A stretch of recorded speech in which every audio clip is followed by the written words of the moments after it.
All right, then Gosse, you are up. Thank you. We should be clear at the outset.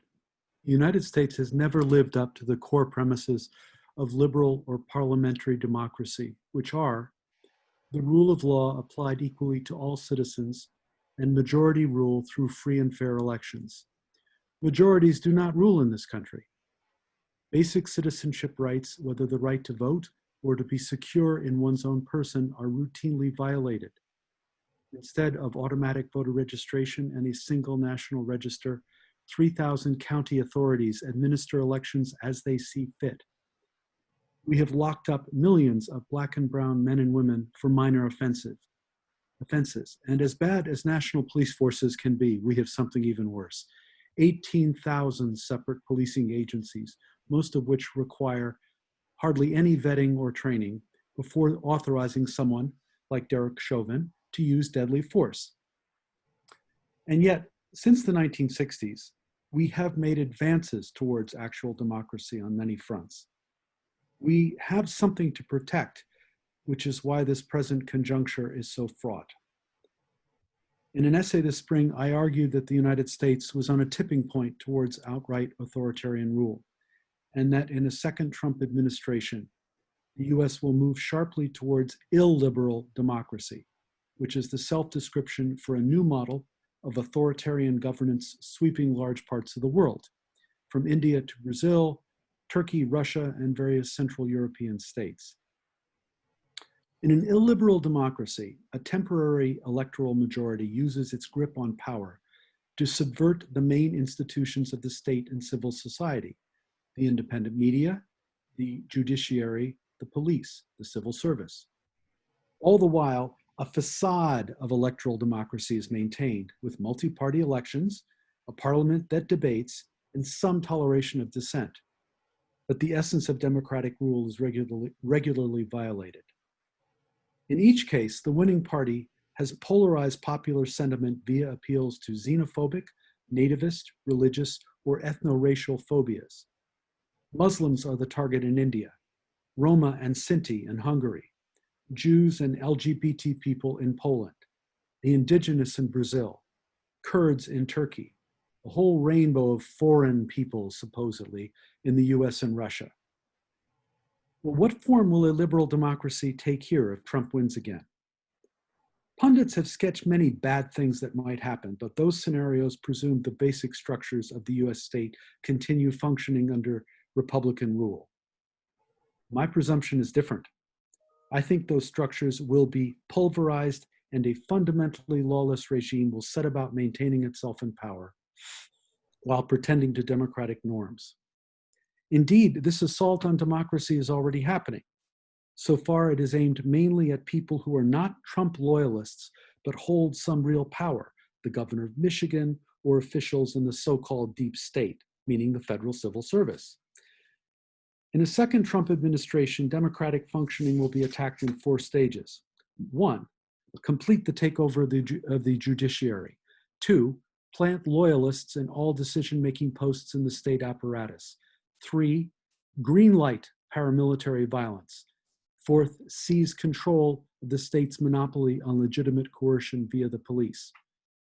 Implementing this progression does not require the tropes of dictatorship, tanks in the streets and thousands jailed overnight. Trump would let the New York Times publish, and the mechanisms of parliamentary representation would continue. Democrats would remain in Congress and some state houses because their impotent voices would legitimize Republicans staying in power by any means necessary. Let's start with the judiciary, which has been a bulwark against early Trump excesses. Any basic reading of US history teaches that the modern federal judiciary will at least guarantee rights. Even as the Berger, Rehnquist, and Roberts courts turned rightward, the Warren court's precedents were presumed to hold, in part because new rights were sometimes added, as in decisions extending protections to LGBTQ people. But meanwhile, a long series of rulings enabling racialized mass incarceration escaped notice. These go back to the 80s. So that by the time Michelle Alexander's The New Jim Crow appeared in 2011, the damage was already done. Now the court has turned to eviscerating democratic rights. Shelby v. Holder in 2013 ruled key parts of the 1965 Voting Rights Act unconstitutional. The 2019 Rucho v. Common Cause decision stipulated that, I quote, partisan gerrymandering claims present political questions beyond the reach of the federal courts, unquote. These were huge setbacks to democratic protections we have counted on for half a century. And then came the court's April 2020 refusal to block Wisconsin Republicans' attempted mass disfranchisement, which clarified that we are in the middle of a judicial counter-revolution. We now have a court like that which permitted Jim Crow's apparatus of disfranchisement from the 1870s to the 1940s, during which the 14th Amendment's guarantees of equal protection and due process explicitly did not apply to the states. As long as poll taxes and literacy tests were nominally non-racial, they were permitted. Similarly, in the 21st century, it seems voter identification laws, purges of voter rolls, and blatant gerrymanders will be permitted under almost any circumstance. In the second Trump administration, the Supreme Court, already under right-wing control, will be further undermined by the retirement of the remaining liberal justices. With two more of his own to appoint, Trump will not have to worry about John Roberts protecting his legacy as he has done lately in a few cases.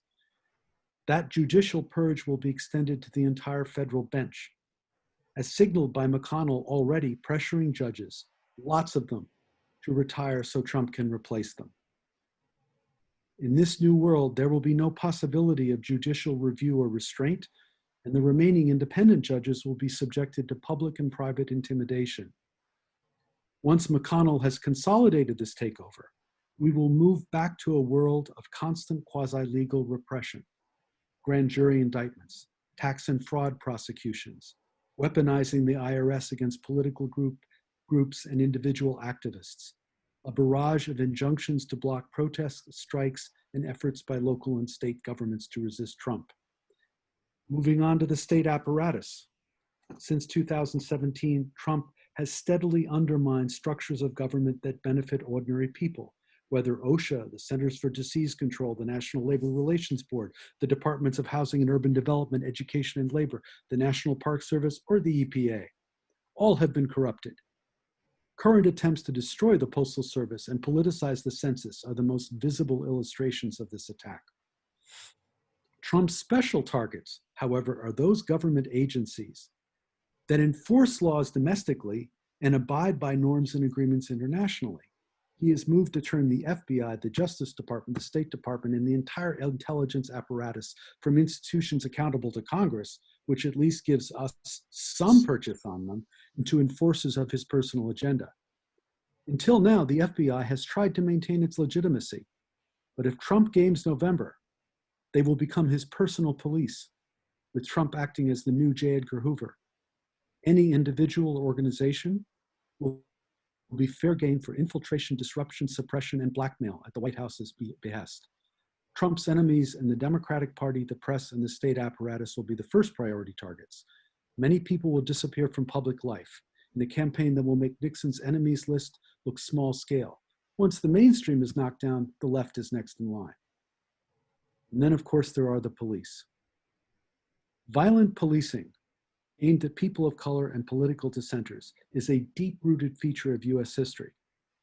But the systemic impact of that coercion has been curtailed by the dispersed structure of our policing system.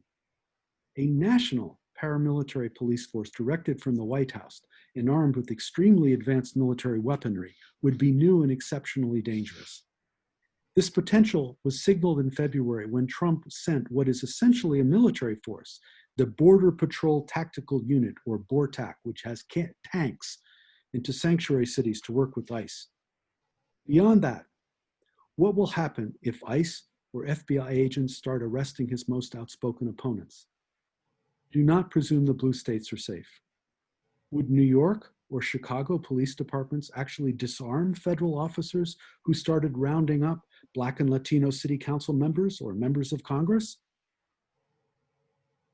In this scenario, Trump would appeal to the thin blue line to come to his aid, and armed men in uniform answer his call in the blue states, while red state governors and legislatures respond enthusiastically. At that point, it will not matter that there is no constitutional authority for a president seizing control of local police. He will just do it.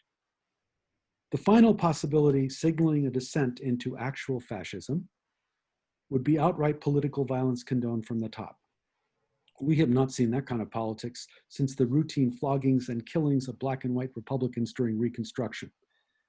The Bundys' occupation of federal lands, Nazi gangs marching through Charlottesville, and gun rights rallies at state capitals featuring men in body armor with automatic weapons are now escalating into armed parades in streets and legislative chambers. We need to take this systematic aggression seriously. Every day I get emails from websites like conservativedaily.com calling Schumer and Pelosi traitors all the time. Trump rose to power suggesting that his opponents should be locked up. Last year, he regularly stoked crowds chanting, "Send her back," against Representative Ilhan Omar. How long before zealots act on that language and give traitors what they deserve? All of these possibilities are already moving forward. Regarding the judiciary, look at the past month. Trump has appointed his 200th federal lifetime judge. McConnell has put an unqualified protege, Justin Walker, onto the DC Circuit Court. On June 24th, a Trump appointee to that court, Naomi Rao, issued an opinion preemptively freeing Michael Flynn.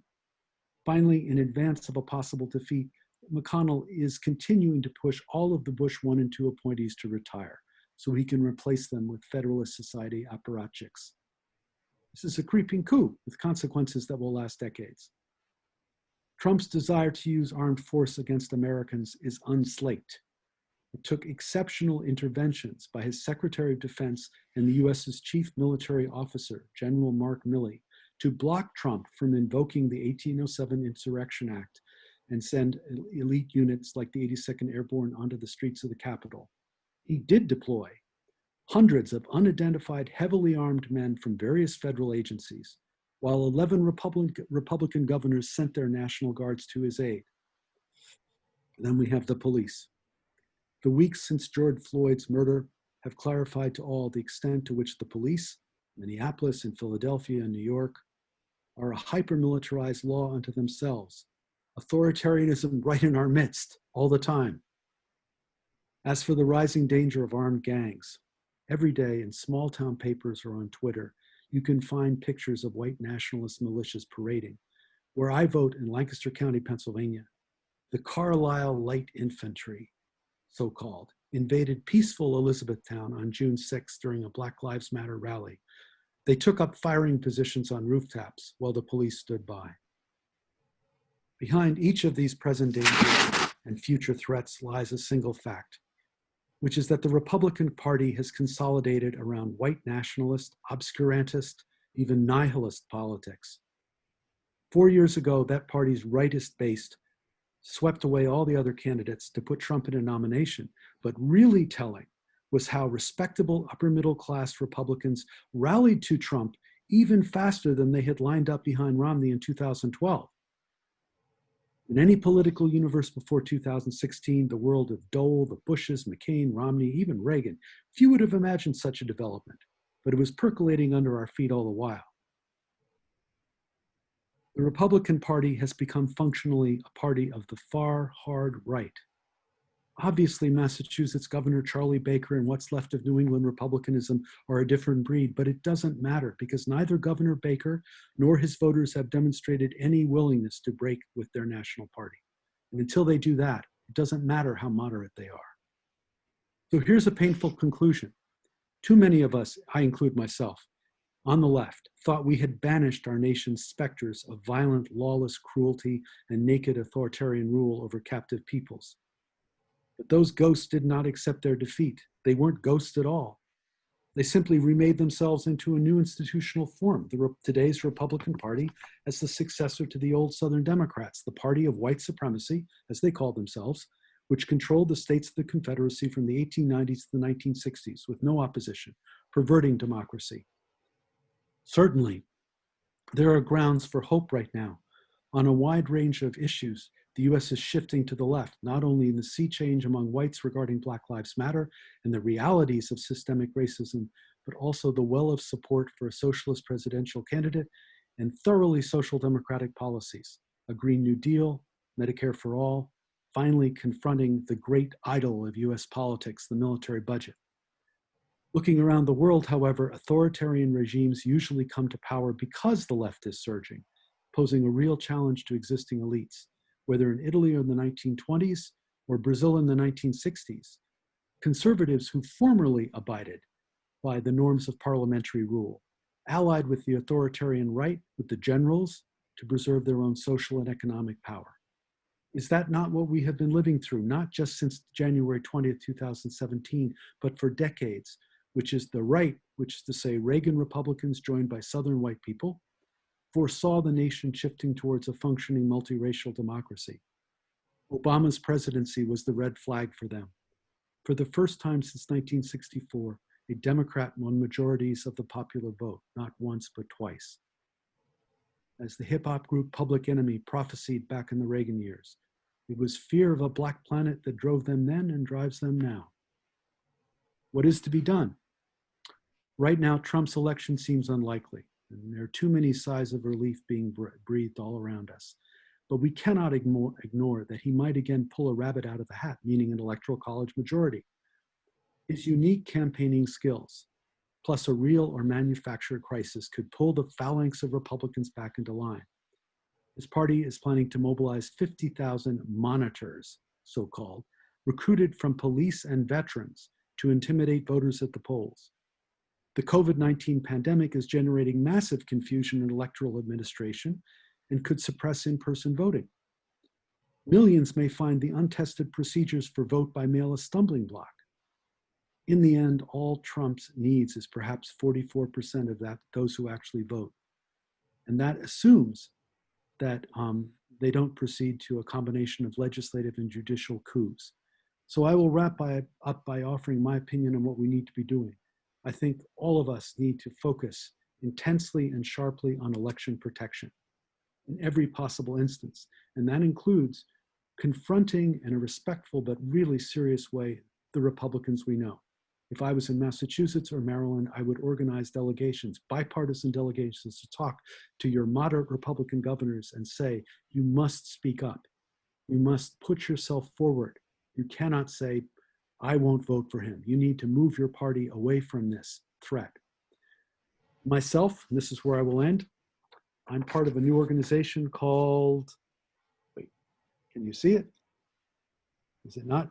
FacultyForVotingRights.org. Yeah, we see it. Is it reversed? You can see it. It looks right. It's Okay. good. FacultyForVotingRights.org. FacultyForVotingRights.org. We are organizing hundreds of faculty around the country to support and ally in solidarity with our students to protect their right to vote.